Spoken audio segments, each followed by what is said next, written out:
Hello YouTube, this is Morgan, Airspeed Prime here with my next Avatar comic review.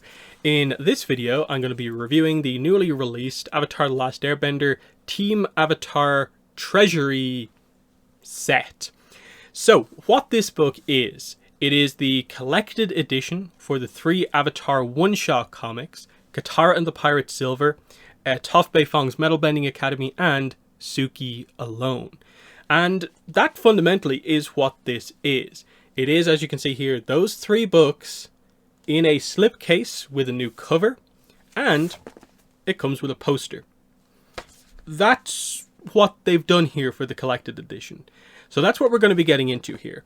I'll talk a little bit towards the end about my thoughts on the individual comics, but no, I have done reviews and like podcast reviews for the individual comics when they actually were released. For the most part here, we are reviewing this product, this format of the release of these books.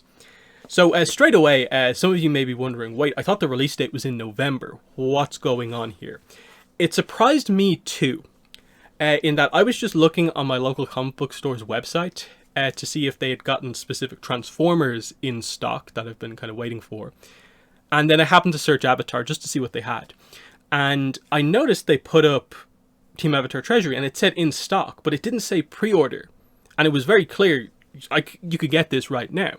So earlier on today, I went to my local comic book store and they had it just there on the shelf. I looked up information online, and it seems what has happened here is that while the book got delayed a little bit for the mass market release, where it will still say November 15th is the release date for this book. That's where you will be able to get it like from a lot of online places and stuff like that. It seems like the book stuck to its comic book store release date, and it wasn't actually delayed for the comic book store release, which came out on the 5th of October. So it's one of these weird situations we haven't had to deal with in a very long time, of the difference between the comic book store release date and the mass market date. Because most of the time for Avatar books, the mass market release is the Tuesday of a specific week, and then it releases in the Wednesday after that, the next day, in comic book stores. So it in essence releases everywhere on effectively the same day or two. In years past, for the earlier comics, we did have a situation where they would always release like, what was it, like 13 days, I think was the usual thing. 13 days earlier in comic book stores than it would mass market. But that sort of changed over the last couple of years. And basically, it's been easier to get books online earlier than it has been before. So that's what happened with the whole release date situation. So if you go out right now, your local comic book store may have this in stock. That's the main thing to say. Otherwise, if you have ordered from like Amazon or somewhere else that isn't a comic shop, you will be waiting until in or around November 15th for the release of this. So let's get into it here. What do you actually get? Like I said, it's fundamentally a slipcase that has the 3 individual comics inside. Suki Alone, Toph Beifong's Metalbending Academy, and Katara and the Pirate Silver. There is nothing unique about the copies of these individual books that they give you.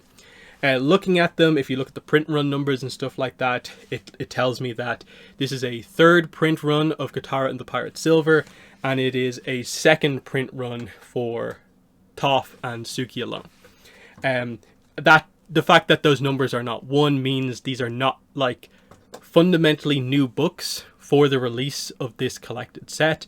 They have just used part of the normal print run and put them into this, because you know, like there's still like barcodes on these ones as well, which highlights that the books that you're getting in this are the same ones that you can buy individually. So that's the most important thing to realize here, is that these books are the exact same. And in terms of pricing, this set does cost basically you know, the price of the 3 books together, because the price of this set is $38.97, which is like $12.99 times 3. So it's just the individual price of the books. Meaning that you do get the slipcase and the poster for quote-unquote free. And then especially if you get it online for a slightly cheaper price, it's going to feel a little bit better. But for the sake of this, it means that like we don't really need to talk much about these, because these are the same. It's about more as a collector, how you feel about the box and the poster. So, the slipcase is very much the same type of thing from the deluxe art books. Just for anyone wondering what the deal is with the deluxe art books, if you haven't seen them before, that is this one. This specifically is the Avatar one. So you can see big slipcase here for an art book, and it comes with a lithograph. This is just a smaller version of that will fit individual comics, all three of them. And you can see it is quite thick cardboard here.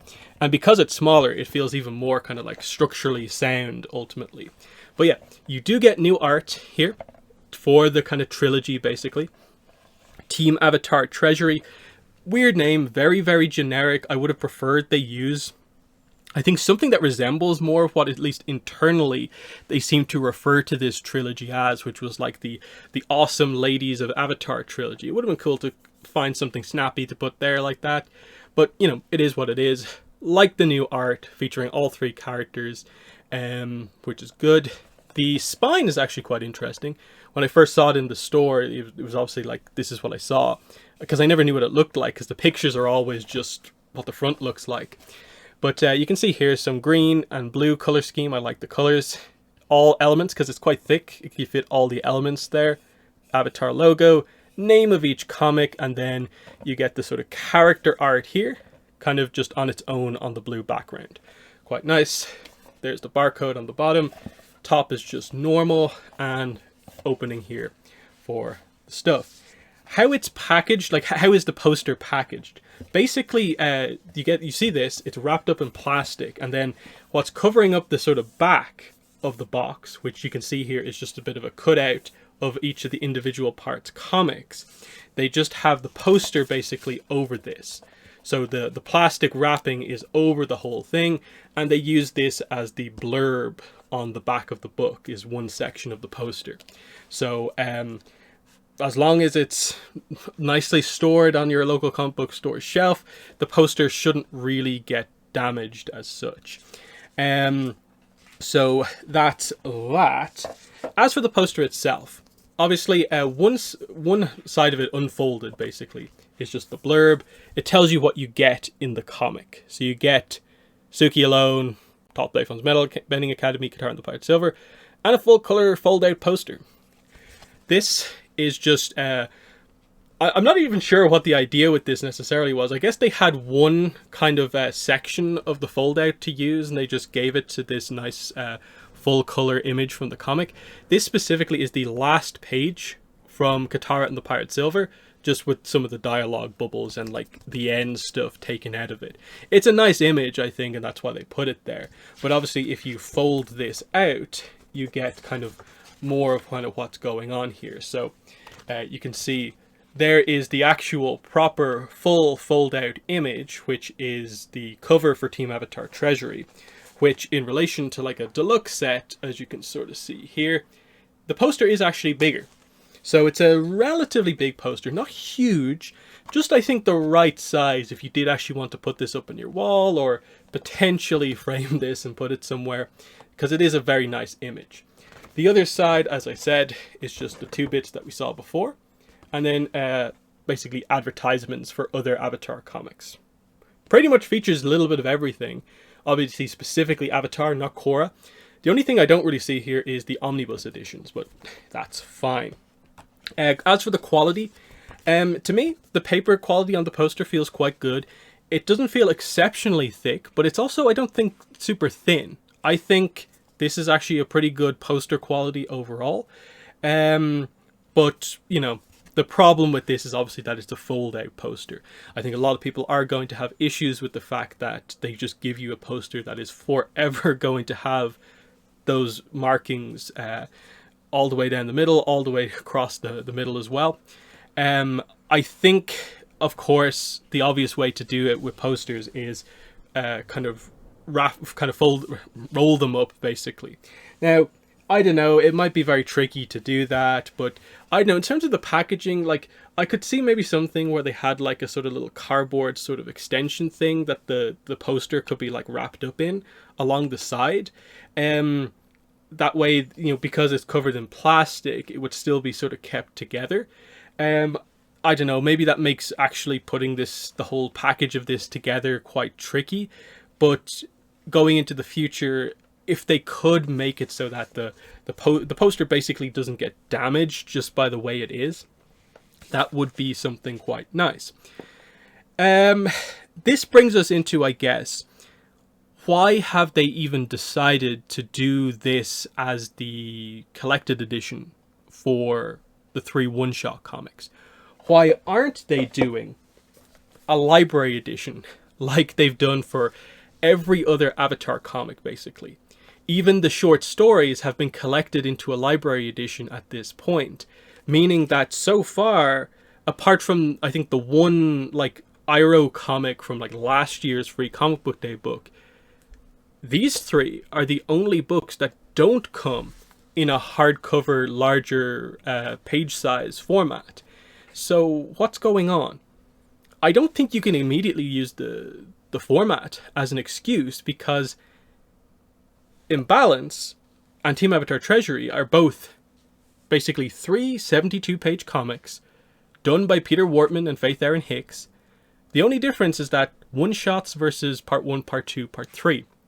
And I don't think that's a great excuse for why you couldn't do that for this, because the obvious thing is, imagine this book with this cover, and it feels quite simple. Now, maybe you make the point of, oh, but they didn't want to do annotations for this, and so the format would have been different. And if they didn't do annotations, they'd have to do the book in the same style as the Korra comics. But I think the immediate excuse for that is the Lost Adventures and Team Avatar Tales collection, the short story collection hardcover, which is like the Korra library editions, where it is not as wide because it doesn't have annotations, and you just have art at the back. I think either way, from a collector's point of view, I would like to see these books get collected into a hardcover at some point. This book, this seems to have taken up the slot that a potential library edition would be in, because we're quite a few months removed from Suki Alone's release, which was the last of the 3 to release, and we're actually building up to mid next year and the release of for Avatar, the Azula one-shot comic, Azula in the Spirit Temple, and then for Korra, what seems to be a Mako one-shot coming more towards the end of next year. So we are moving into the comics, seemingly mostly focusing on one-shot comics. And so the slight fear is just that you have this big collection of books like this, yet they seem to be moving to everything being potentially collected just like this. And I don't know, from a collector's point of view, for me, like, if I knew that is the way that they're going to do it, I probably wouldn't end up buying the physical, like, individual release of these books, and I probably would just wait to get this, because I'm getting the same books that come out. I don't really value that much getting the first print run, like, first edition version of the books, because it doesn't mean anything except that in the little kind of manufacturer printer thing, there's a 1 there instead of a 2 or a 3 or something higher than that. That's a bit of the kind of issue and, like, the question here of, like, what this format isn't bad. You know, getting, like, a poster as a fun little extra feels like the sort of equivalent in, say, like, the deluxe set to getting the lithograph that you get with this. So in that sense, like, you can see what they're doing. It's just the deluxe set, but just slightly lesser, because there's not as much, like, fancy stuff going on. But yeah, fundamentally, I think the problem here is just that the lack of a hardcover release of this series is going to be sort of felt in your collection, that have this big lineup of books, and then you get to the one-shots, and there's just this smaller book. And it's just a different format for what seems like no real reason. The other thing I would say is just that I would like to see some more fun stuff like the poster added in to make these feel a little better.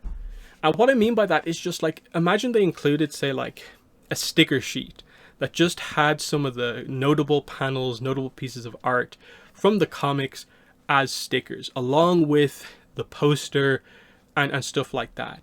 I think that's the thing that's maybe slightly missing from some of this stuff. I think the deluxe sets almost feel like they treat themselves a little bit too seriously, in that, like, you get a ribbon bookmarker and you know, some slight foil touches on the cover and a lithograph, even though it's just basically an art print and stuff like that.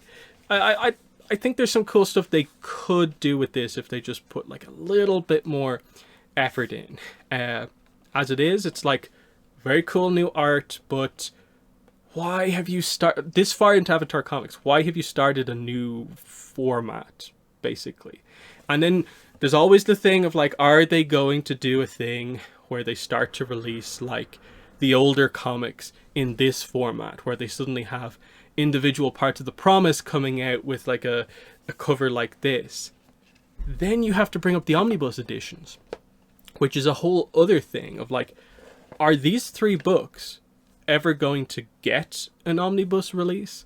Or because they're one-shot comics, will they not be treated that same way? That's another point. Because if these do get an omnibus, then my question would be, why wasn't this the omnibus? So like, same thing, same box, same poster, but just instead of the 3 individual books in the box, you just get the omnibus. And just maybe do that like as the collected release, that it is a normal omnibus or sort of a deluxe omnibus or something like that. I think I'd almost like prefer that to just the 3 individual comics just in a box. Again, a lot of this is ultimately about that collector aspect, lining the individual books up on your shelf. And it feels like this now on its own, where if you put all the books in here, it's not going to look great next to your collection of individual books. Otherwise, you have to sort of ignore this spine and have it with the other books facing out. But then because the box is quite thick, it's kind of taller. If you put this next to your hardcover books, it obviously doesn't look, that great, because of course one is so much taller than the other and the format feels a little bit off. And then we don't know what they're going to do with other books going forward. The only thing that they have sort of working in their favor is that they haven't released a lot of books in the last while. They've mostly been doing reprints, and so they can hopefully figure out what they actually are going to do. But I think that's pretty much everything I want to say about the format of this here, which is that, if you are getting physical copies of these 3 books for the first time, in a way, I see no reason why you shouldn't just get this. Like, I really don't see any reason why you should purposefully choose to buy the 3 individual comics over just buying this set. It's as simple as that. And because there isn't anything with like larger sizes, it just feels like, here's the go-to way to get these 3 books. It's kind of as simple as that. And in that sense, for buying recommendation, it makes it very simple. It's just collector reasons why it's not ideal, just because it's so on its own, basically. Now, brief thoughts on the individual comics if you are not familiar with them. So Katara and the Pirate Silver was the first of these to get released. Is a very weird one in that it's a good comic. Like, it's well crafted in that the art is good, the character writing is good. It just is a very inconsequential story. Why they chose to give us this like early book 2 Katara story where she interacts with pirates and not much else goes on.